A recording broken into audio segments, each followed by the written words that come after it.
In today's video, I'm going to teach you how to add MX records in Hostinger domain. If you need to connect your domain to an email service, adding MX records is one of the most important steps.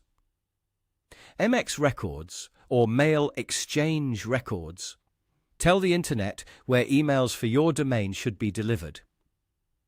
In this walkthrough, I'll show you exactly where to find the right settings inside Hostinger and how to enter the record correctly so your email can start working properly. To begin, open your Hostinger account and sign into your dashboard. Once you're inside, look for the Domains section. This is where Hostinger lists the domains connected to your account and gives you access to each domain's settings. After you click Domains, find the domain you want to update, then click Manage. This will open the control area for that specific domain where you can adjust different settings like DNS, redirects, and domain configuration. Next, click DNS.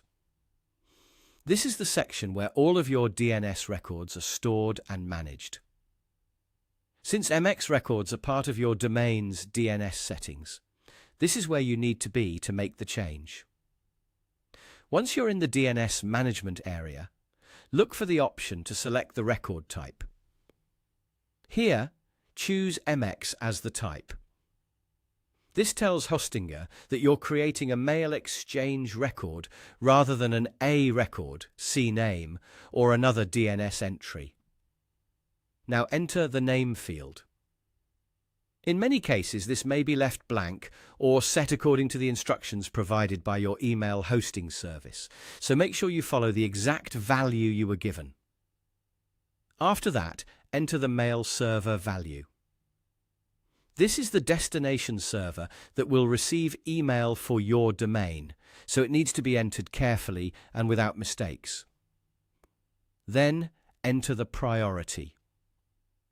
This number tells mail systems which server should be tried first when more than one MX record exists. Lower numbers usually mean higher priority, so be sure to use the exact number required by your provider. After that, select the TTL value.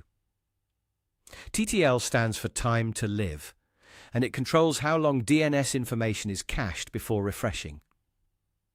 In most cases, the default setting works fine, unless your provider specifically asks for something different.